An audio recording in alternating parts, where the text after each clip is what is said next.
சரித்திரம் தெரிந்து கொள் என்று பாரதி சொல்லாமல் சரித்திரம் தேர்ச்சி கொள் என்று எழுதினான். தெரிந்து கொள்தல் வேறு, தேர்ச்சி கொள்ளுதல் வேறு. வரலாற்றை பாடமாக மட்டுமே படித்தால் அது தெரிந்து கொள்வது, வரலாற்று உணர்வை பெறுதல் தான் தேர்ச்சி கொள்வது. ஒரு மலரை பற்றி, ஒரு செடியை பற்றி நாம் அறிவதற்கு மலரை விட முக்கியமானது அதனுடைய வேர். ஏன் நாம் சரித்திரத்தை தெரிந்து கொள்ள வேண்டும்? இந்தியாவினுடைய முதல் நவீன வரலாறு எழுதி 200 ஆண்டுகள் ஆனது. எழுதியவர் ஒரு பிரிட்டிஷ்காரர், JS மில். இந்தியர்கள் நாகரீகமற்றவர்கள், இந்தியர்களுக்கு வரலாறே கிடையாது, இதுதான் அந்த புத்தகத்தினுடைய சாரம். இது கூட இரண்டாம் பட்சம். இந்தியாவினுடைய வரலாறை எழுதிய அந்த நபர் ஒரு நாள் கூட இந்தியாவிற்கு வந்ததே கிடையாது. இந்தியாவினுடைய ஒரு மொழி கூட அவருக்கு தெரியாது.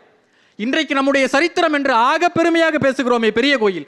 150 ஆண்டுகளுக்கு முன்பு பெரிய கோயிலை கட்டியது யார் என்று நம்மவர்களிடம் கேட்டால் காடு வெட்டி சோழன் என்று சொல்லிக் கொண்டிருந்தார்கள். அவர் கிடையாது, கட்டியது உங்களுடைய ராஜராஜ சோழன் என்று நமக்கு சொல்லிக் கொடுத்தது ஒரு ஜெர்மானியன் ஹீல்ஸ். காரணம், அவர் வரலாறு உடையவர்.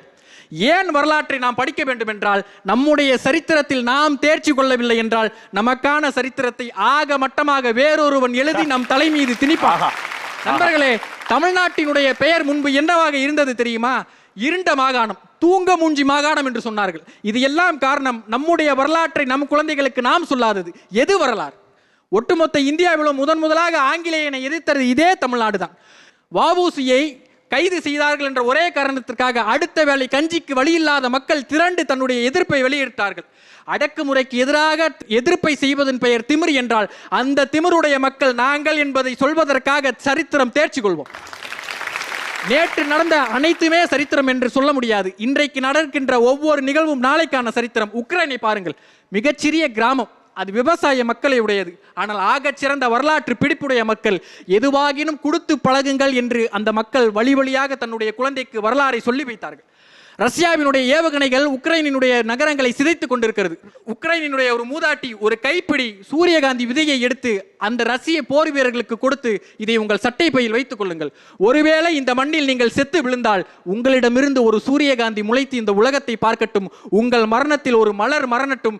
என்னுடைய வரலாறு என்றைக்கும் கொடுத்து பழகியதுதான் என்று சொன்னார்கள். இதன் விளைவு என்ன தெரியுமா நண்பர்களே? ரஷ்யாவினுடைய மக்கள் சொந்த நாட்டிற்கு எதிராக கிளர்ச்சியில் ஈடுபட்டார்கள் என்றால் என்றைக்குமே சரித்திரத்தை தெரிந்து கொண்ட ஒரு மக்கள் தன்னுடைய நாட்டை கைவிட்டதே கிடையாது. 18ஆம் நூற்றாண்டில் தாம்சன் எழுதினார், பிரிட்டிஷ்காரர்கள் ஒருபோதும் அடிமைகளாக இருந்ததே கிடையாது என்று. அந்த வார்த்தையை சொல்லிய ஒவ்வொரு மக்களும் தங்களை அடிமைகளாக நினைத்ததே கிடையாது. நம்முடைய பிரபஞ்சன் சொல்லுவார், உலகத்தில் கடைசி மனிதன் இருக்கின்ற வரைக்கும் யாருமே இங்கே அனாதைகள் கிடையாது என்றால் அதை அடுத்த தலைமுறைக்கு சொல்லாத சாபக்கேடு நமக்கு வேண்டுமா நண்பர்களே? என்றைக்குமே ஜெயமோகன் ஒன்றை சொல்வதை என் மனதில் நினைத்துக் கொள்வேன், நீர் தொடாத எந்த விதையும் சருகுதான். இன்றைக்கு நாம் அனைவரும் விதையாகத்தான் இருக்கிறோம். ஆனால் நம்மிலிருந்து ஒரு மரம் முளைப்பதற்கான நீர்மையுடையது என்றைக்கும் சரித்திரம் தான். அந்த சரித்திரத்தை நாம் தேர்ச்சி கொள்ளவில்லை என்றால் நமக்கான சரித்திரத்தை என்றைக்குமே நாம் சொல்ல முடியாது. சரித்திரத்தில் தேர்ச்சி கொள்வோம். வணக்கம். அருமை அருமை.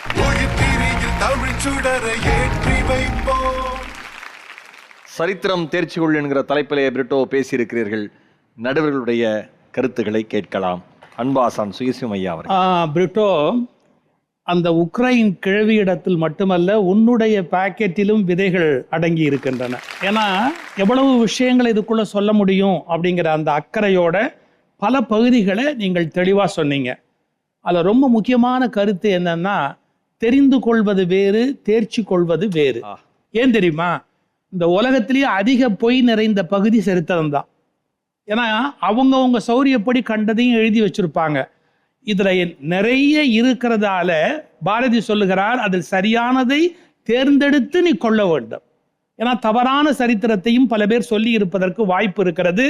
தவறான சரித்திரமே உண்மை என்று நம்பிக்கொண்டிருக்கக்கூடிய மூட கூட்டமும் உலகத்திலே இருக்கிறது.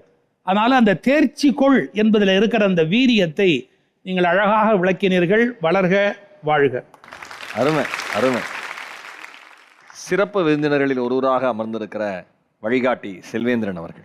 பிரிட்டோவை பற்றி சொல்றதாக இருந்தால், ஒரு சண்டைக்கு போறதா இருந்தா துப்பாக்கி, கத்தி, பீரங்கி, வெடிகுண்டுகளோட சதுரங்க பலகையை எடுத்துட்டு போற தம்பி அவரு இந்த நிகழ்ச்சிக்கு மட்டும் தயாராகிறவர் இல்லை. ஒரு பெரிய இலக்கோட அதற்கான தயாரிப்புகளை ஒரு அசலான வாசிப்பு உள்ள ஒரு இளைஞர். இந்த தமிழ் பேச்சு எங்கள் மூச்சினுடைய பெருமித அடையாளங்களுள் ஒன்றுன்னு சொல்லக்கூடிய அளவுக்கு தகுதி படைத்தவர் பிரிட்டோ. இன்று அவர் அவர் அவர் இந்த இறுதிச் சுற்றில் இருப்பது எவ்வளவு தகுதியான ஒன்று என்பதை மிக சில நிமிடங்களிலேயே நிரூபித்துட்டார். மரியாதைக்குரிய சுபவி ஐயா அவர்கள்.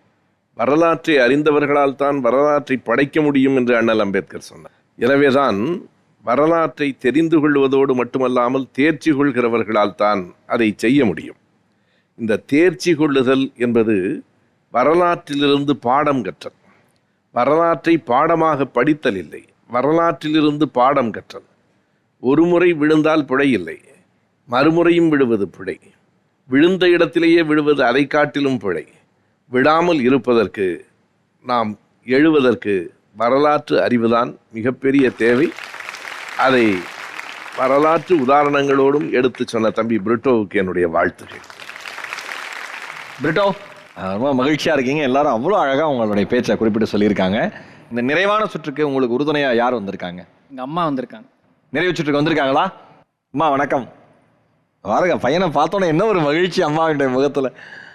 ஆமா, பையனை பத்திய காணொளி வரப்ப இப்படி கண்கலங்கி பார்த்துட்டே இருந்தீங்க, அவ்வளோ பெருமையா இருந்திருக்கும். சொல்லுங்கம்மா. ரொம்ப சந்தோஷமா இருந்துச்சு, சொல்ல வார்த்தையில். அவன் நல்லா கஷ்டப்பட்டு உழைப்பான், அதுக்குள்ள இது பலன் கண்டிப்பாக கிடச்சிருக்கு. அவங்கெல்லாம் சொன்ன மாதிரி நிறைய புக்கு வாசிப்பான், நல்ல மெமரி பவர்.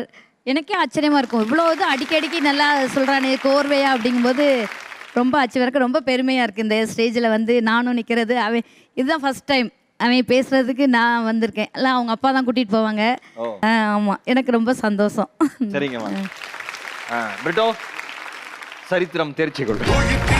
தமிழ் சுடரை ஏற்றி வைப்போம்.